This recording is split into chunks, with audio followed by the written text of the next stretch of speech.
We are looking at how to pronounce these words and more confusing food names in particular.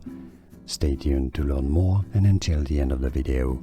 Gherkin, gherkin, used for pickling a small green fruit or of a plant related to cucumber. Gherkin, it's easy, and now you know. Stay tuned, appreciate it. We are looking at how to pronounce these words and more confusing food names in particular. Stay tuned to learn more, and until the end of the video. Gherkin, gherkin, used for pickling a small green fruit or of a plant related to cucumber.